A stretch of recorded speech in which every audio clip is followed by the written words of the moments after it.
करता हूँ प्रभु की कृपा से आप सब सही स्वस्थ होंगे। चलिए आज मैं बात करता हूँ आपको पर्वतों के बारे में बताता हूँ। हथेली पे देखिए सारे ग्रहों के स्थान अपनी अपनी जगह होते हैं।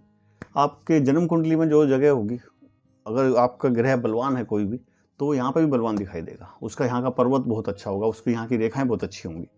चलिए ज़्यादा समय व्यर्थ न करते हुए आपको बताता हूँ कौन कौन से पर्वत पे कौन कौन सी होती है। उसके बाद मैं आपको बताऊँगा अगर आपकी पर्वतों पे कोई चिन्ह है। अधिकतर बहुत से उसमें लिखता है बृहस्पति भी पर्वत में बहुत अच्छे अच्छे चिन्ह दिखाई देते हैं। त्रिभुज हो, स्क्वायर हो, चकोर हो, या फिर रेखाएं हो, मछली बनी हुई हो, कौन से पर्वत पे कौन सी ग्रह जो निशान होते हैं, जो चिन्ह होते हैं, वो क्या फल देते हैं, ये मैं आपको बताता हूँ। सबसे पहले हम लेते हैं पर्वतों का स्थान, देखते हैं पर्वतों के कौन कौन से स्थान होते हैं। चलिए सबसे पहले मैं आपको बताता हूँ कौन सा पर्वत पे कैसे होता है। सबसे पहले बात करते हैं शुक्र पर्वत की। ये अंगूठे के नीचे जो यहाँ रेखा होती है, ये इतना एरिया शुक्र पर्वत का होता है। देखिए यहाँ से आपकी जो रेखा निकलेगी ये होती है जीवन रेखा। ये तो आपको पता ही है, ये जीवन रेखा है। और जीवन रेखा के पास से ये इतना हिस्सा जो होता है ना, ये इतना हिस्सा जो होता है, ये बुध का उसका होता है, मंगल का। इतना हिस्सा ये मंगल का बोला जाएगा। देखिए ये जो मेरे हथेली के इसमें ये जो स्क्वायर बनेगा ना, यहाँ पर इतना हिस्सा जो है ये मंगल का है। उसके ऊपर जो है ये वाली उंगली जो है, तर्जनी उंगली, ये बहुत मायने रखती है। ये देखिए यहाँ ये देवगुरु बृहस्पति होते हैं, जो देवताओं के हमारे सबके गुरु हैं। और ये इधर जो है शुक्र, ये राक्षसों के गुरु होते हैं। तो ये हो गया शुक्र का हिस्सा और ये हो गया बृहस्पति का हिस्सा। देखिए बृहस्पति का हिस्से के इन सभी पर्वतों को आप बहुत ध्यान से पहचान सकते हैं, प्यार से पहचान सकते हैं। देखिए इस तरह उंगली कीजिए, इसको यहाँ लीजिए और अंगूठा यहाँ आ गया। ये देखिए जितना आप मेरा नाखून दिखाई दे रहा है ना, इतने हिस्से पे ये समझ लीजिए आप, ये जो पर्वतों का ये एरिया है। इसी तरह ये शनि का एरिया आ गया, ये सूर्य का आ गया और ये बुध का आ गया। तो ये इसके हिस्से आ गया। उसके अलावा तो मैं यहाँ भी दिखा देता हूँ आपको। ये बृहस्पति हो गया और ये शनि महाराज का हो गया, ये सूर्य देव का हो गया और ये बुध महाराज का हो गया। देखिए इन सब का अलग अलग प्रभाव पड़ता है। विवाह के लिए बहुत अच्छा ये होता है। अगर यहाँ त्रिभुज हो या यहाँ स्क्वायर हो तो ये बहुत शुभ चिन्ह है। इसके बारे में विस्तृत रूप से हम बाद में बात करेंगे। ये होता है शनि महाराज का। शनि महाराज के यहाँ पे अगर त्रिभुज वगैरह हो, इसका हो, तो इसका अलग फल मिलता है। सूर्य पे हो त्रिभुज तो ये अलग फल देगा, बुध पे हो तो ये अलग फल देगा।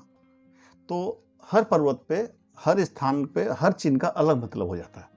यहाँ पर हो शुक्र पे तो ये अलग फल देगा, मंगल पे हो, ये निम्न मंगल है, छोटा मंगल बोलते हैं इसको, नीच का मंगल बोलेंगे इसको। ये याद करने में थोड़ा दिक्कत होती है तो मैं आपको सीधा सीधा बताता हूँ। मतलब डाउन मतलब नीचे, ये मंगल निम्न मंगल हो गया, और ये अपर मंगल ऊंच का मंगल, इसके सामने ही होता है। अगर आप अपनी जो आपकी विवाह रेखा है इसके ऊपर अपना अंगूठा रखेंगे, उसके बाद जो हिस्सा नीचे आपको दिखाई देगा हृदय रेखा का नीचे, इसके बाद दोबारा रखेंगे तो ये आ गया मंगल। ये मंगल हो गया। ये इतना हिस्सा जो है मंगल का होता है।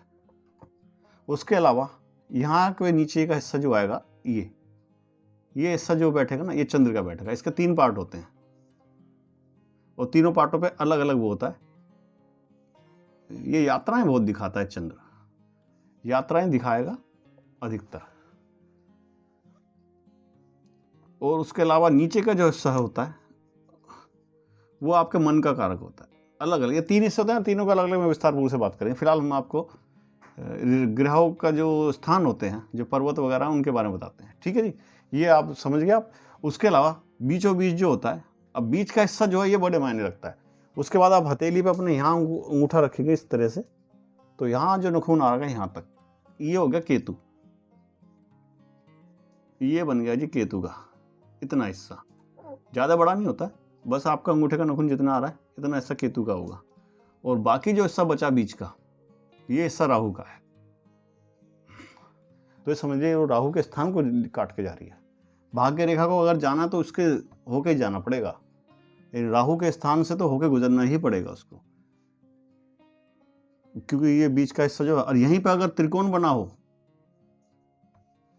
मान लीजिए राहु के स्थान पे, मान लीजिए ये जीवन रेखा हो गई, ये मस्तिष्क रेखा हो गई, और ये आपकी निकली भाग्य रेखा। इस तरह से अगर इन तीनों ने मिलकर किसी तरह से एक त्रिभुज का निर्माण कर दिया,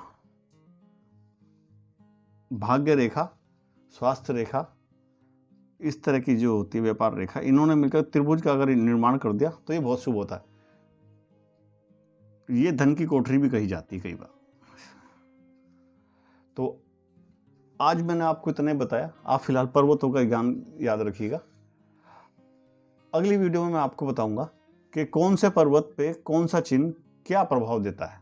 उसमें सबसे पहले हम बात करेंगे देवगुरु बृहस्पति की। क्यों? बृहस्पति जो होता है सबसे, और फिर उसकी उंगली की छोटा है, बड़ी है उंगली, उसका क्या प्रभाव होता है। अगर बड़ी उंगली हुई तो मैंने आपको बता रखा है आदमी हिटलर हो जाता है, जरूरत से ज़्यादा बड़ी हो, और जो से ज़्यादा छोटी हो तो उसका प्रभाव अलग होता है बिल्कुल ही। तो अब मैं आगे चाहता हूँ। नमस्कार।